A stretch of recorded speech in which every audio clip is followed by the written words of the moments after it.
Olá você, seja muito bem-vindo ao canal Mundo Milagre, eu sou a Camila Milagre e esse é mais um diário de estudos de Um Curso em Milagres. Espero que este estudo encontre você e que você possa receber tudo aquilo que você tem buscado ou que possa ser uma contribuição para você de qualquer outra maneira. Hoje a gente vai continuar estudando o capítulo 3, item 6, o julgamento e o problema da autoridade. Vamos para o texto? Nós já discutimos o juízo final, mas em detalhes insuficientes. Depois do juízo final, não haverá mais nenhum. O julgamento é simbólico, porque além da percepção, não há nenhum julgamento. Quando a Bíblia diz, não julgueis para que não sejais julgados, quer dizer que se julgas a realidade de outros, serás incapaz de evitar julgar a tua própria. Escolher julgar ao invés de conhecer é a causa da perda da paz. O julgamento é o processo no qual se baseia a percepção, mas não o conhecimento. Eu já discuti isso antes em termos de seletividade da percepção, mostrando que a avaliação é o seu pré-requisito óbvio. O julgamento sempre envolve rejeição. Nunca enfatiza apenas os aspectos positivos do que é julgado, seja em ti ou nos outros.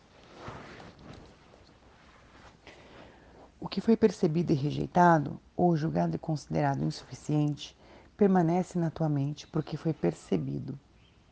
Uma das ilusões de que sofres é acreditares que, quando fazes um julgamento contrário a alguma coisa, ele não tem efeito. Isso não pode ser verdadeiro, a não ser que também acredites que aquilo contra o qual tu julgastes não existe. Evidentemente, não acreditas nisso, ou terias feito um julgamento contrário. No fim, não importa se o teu julgamento está certo ou errado.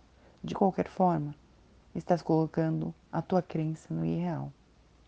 Isso não pode ser evitado em nenhum tipo de julgamento, porque nele está implícito que tu acreditas que a realidade é tua para que seleciones dela, a realidade, o que quiseres.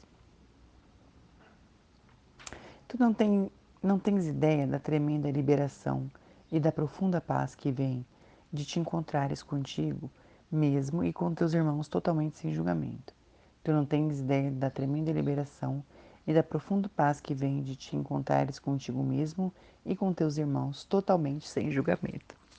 Bom, quantos de vocês têm tentado se a gente olhar para o tentar parar, mas quantos de nós têm sido bem-sucedido nisso?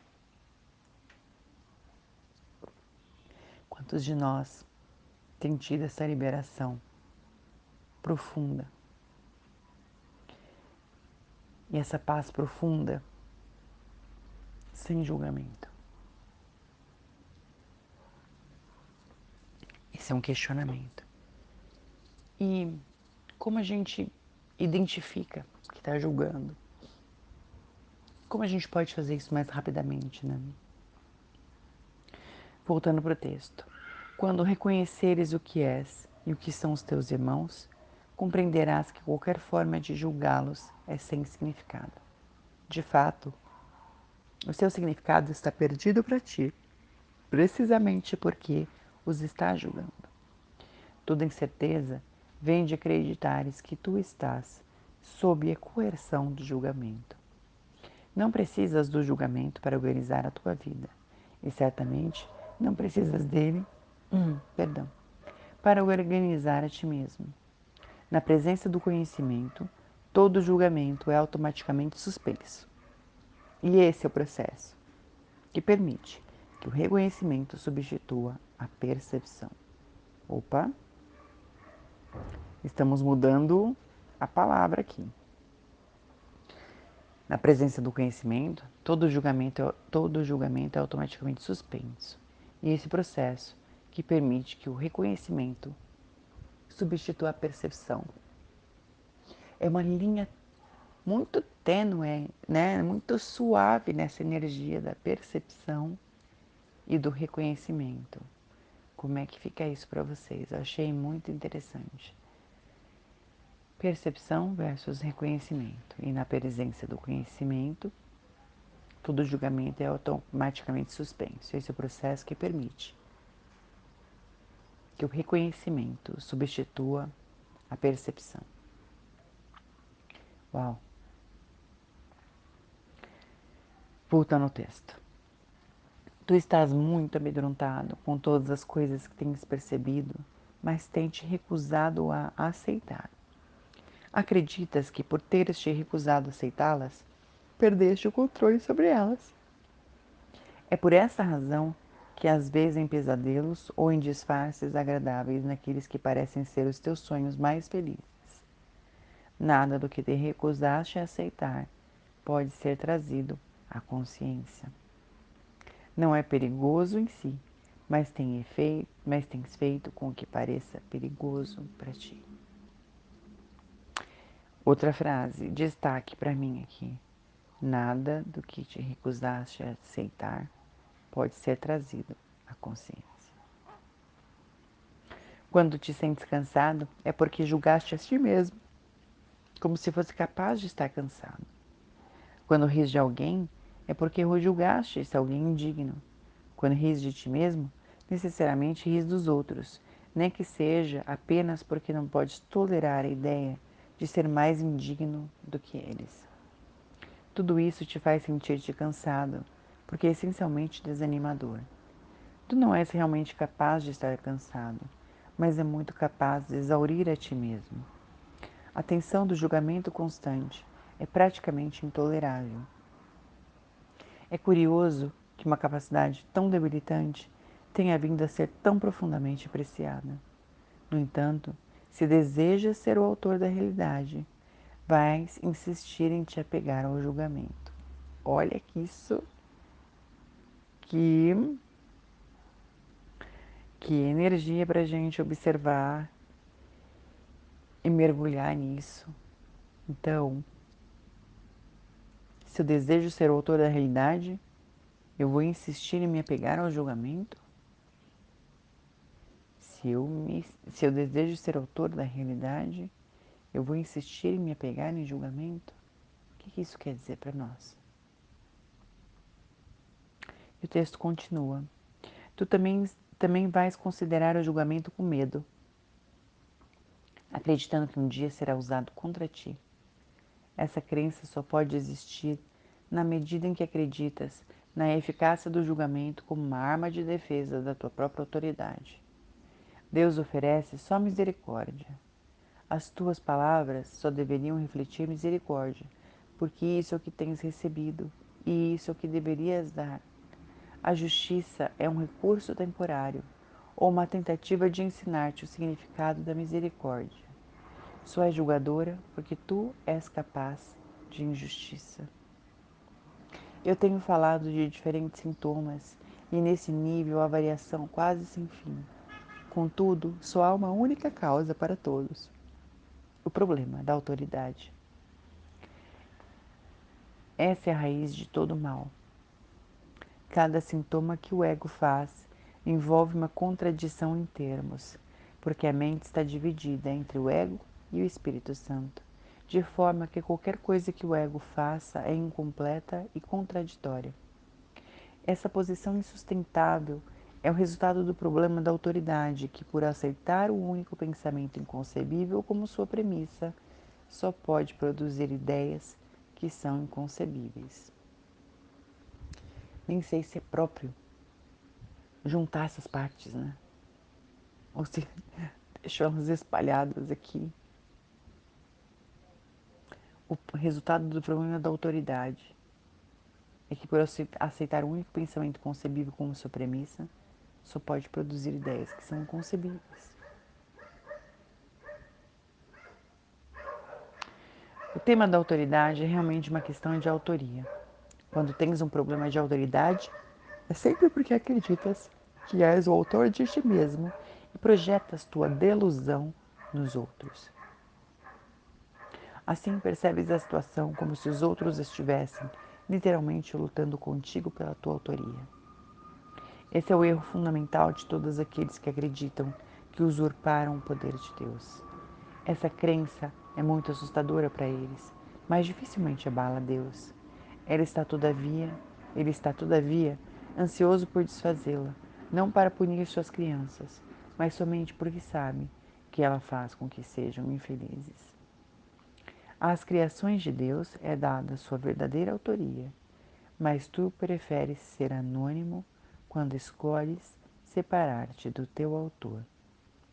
Estando incerto da tua verdadeira autoria, acreditas que a tua criação foi anônima. Isso te deixa em uma posição em que acreditar que tu criaste a ti mesmo soa significativo. A disputa em torno da autoria deixou tal incerteza em tua mente que ela pode até mesmo duvidar se realmente existes ou não. Uau! O que a gente acha que é de nossa autoria que não é, e o que a gente acha que não é da nossa autoria que é. Existe autoria? O que é autoria?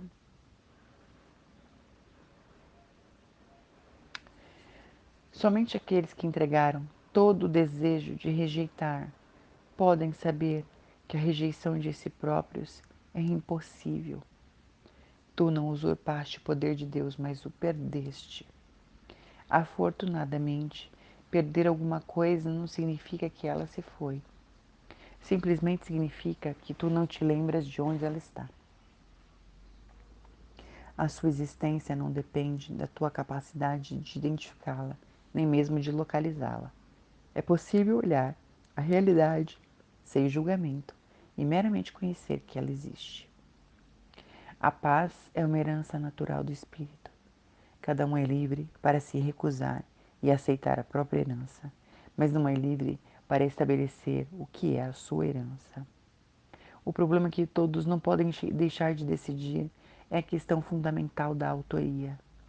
Todo medo vem, em sua última instância, e às vezes por meio de estradas muito tortuosas, da negação da autoria, e aqui ele usa autoria com letra maiúscula. A ofensa nunca é feita a Deus, mas só àqueles que o negam. Negar a sua autoria, ou seja, a autoria de Deus, é negar a ti mesmo a razão da tua paz, de modo que só te vês em segmentos. Essa estranha percepção é o problema da autoridade.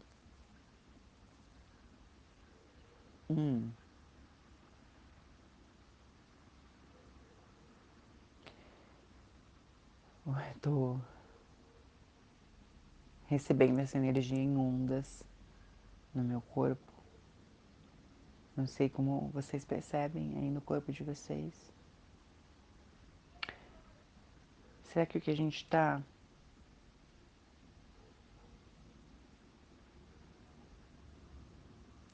percebendo como autoridade, na verdade, é autoria?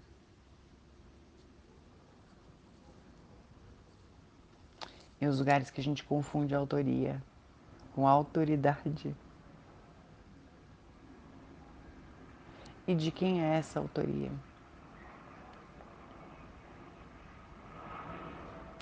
Voltando ao texto, não há ninguém que não se sinta de algum modo aprisionado. Se esse é o resultado do seu próprio livre-arbítrio, ele tem que considerar a sua vontade como não sendo livre, ou ficaria bastante evidente o raciocínio circular dessa posição. Se esse é o resultado do seu próprio livre-arbítrio, ele tem que considerar a sua vontade como não sendo livre, ou ficaria bastante evidente o raciocínio circular dessa posição. A vontade livre tem que conduzir à liberdade.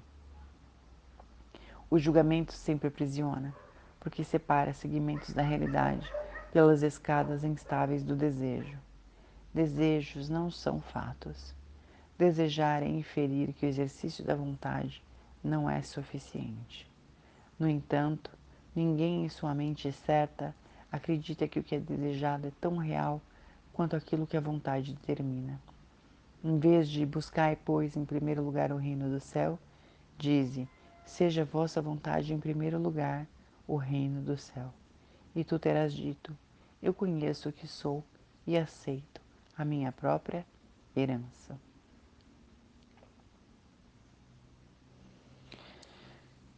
Como é que vocês percebem isso? Como é que vocês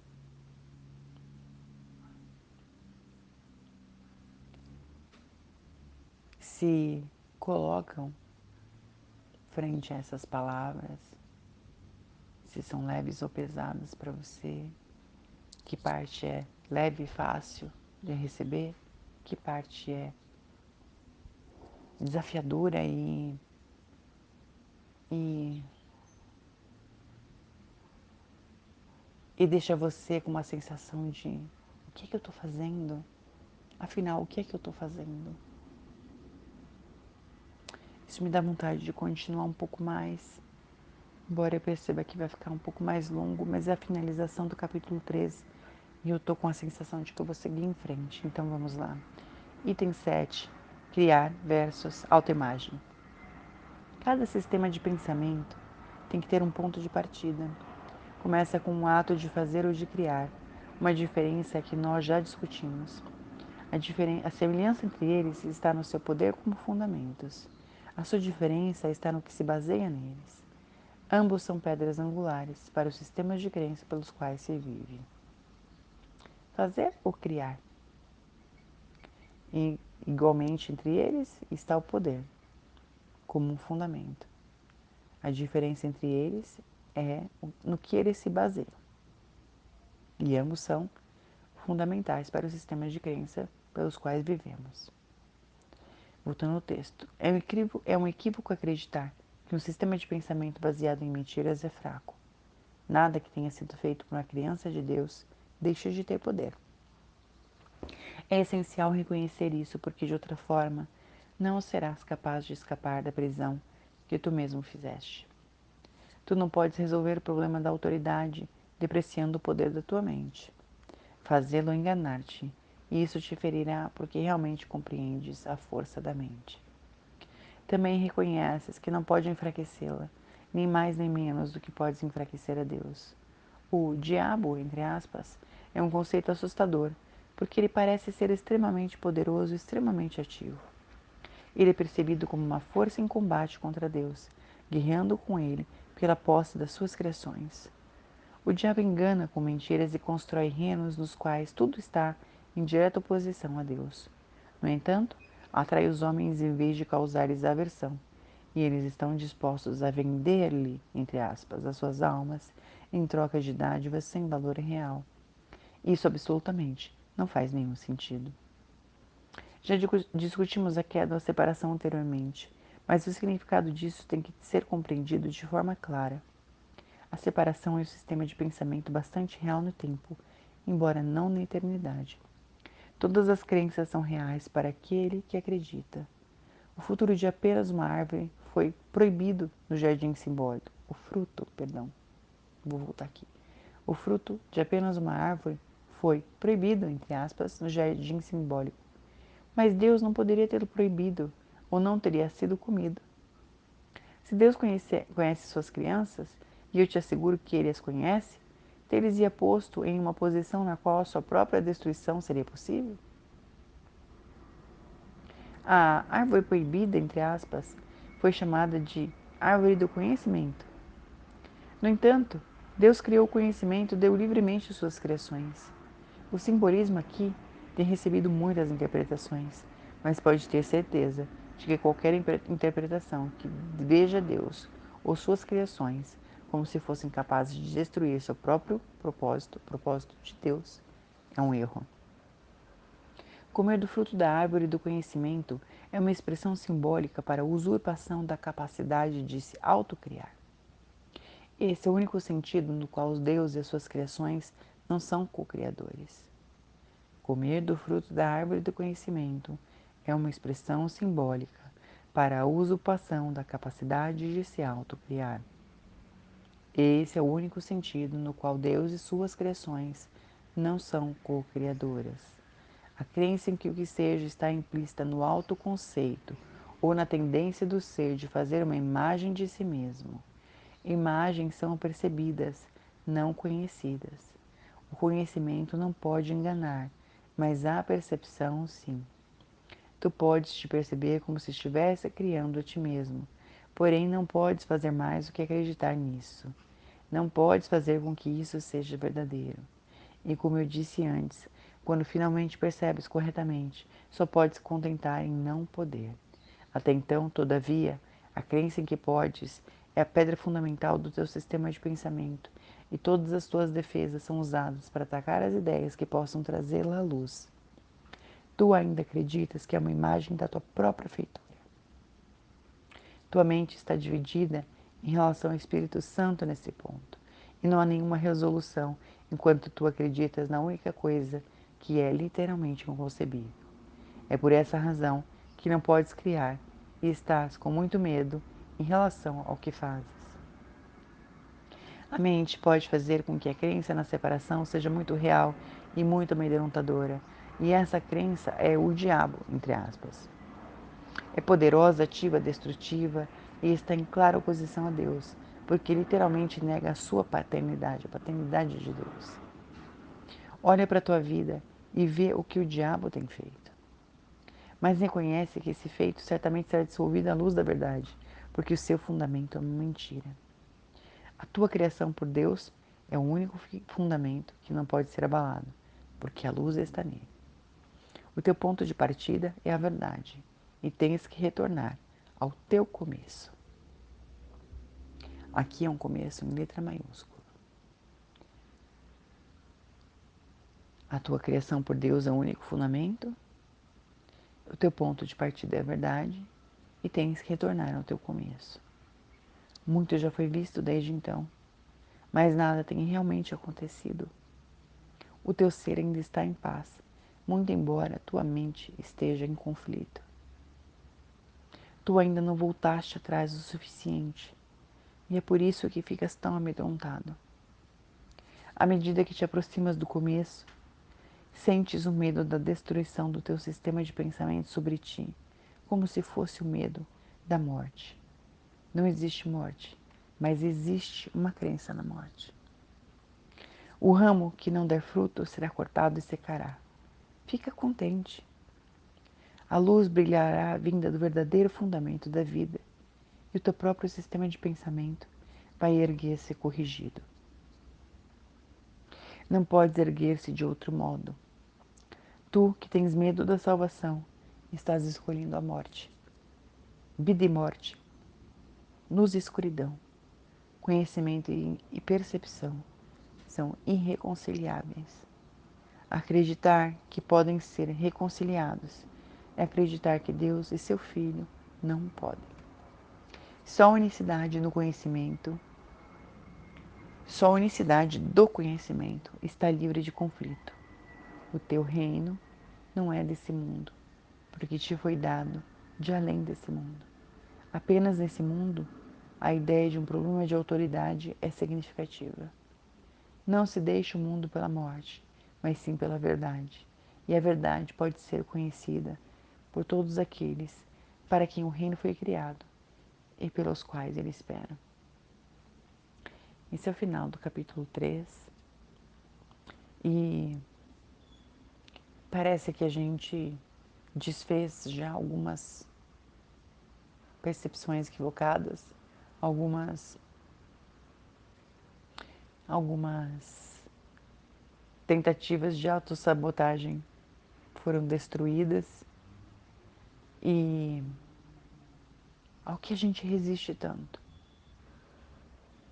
de receber da nossa criação, que a gente resiste tanto em receber do que a gente é, o que é esse começo, o que é voltar para o começo, do que a gente poderia abrir mão que a gente ainda não abriu mão, que se a gente abrisse mão, a facilidade, a paz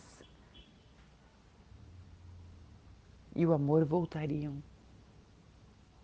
sem distrações. E o que é isso para cada um de nós? Eu espero que essa leitura tenha sido contribuição para vocês, que outras reflexões vocês fizeram a respeito disso. Comentem aqui embaixo, deixem também as contribuições de vocês para quem chega depois, ou o que você também já está pronto para deixar aí. E se voltar ao começo não fosse um retrocesso?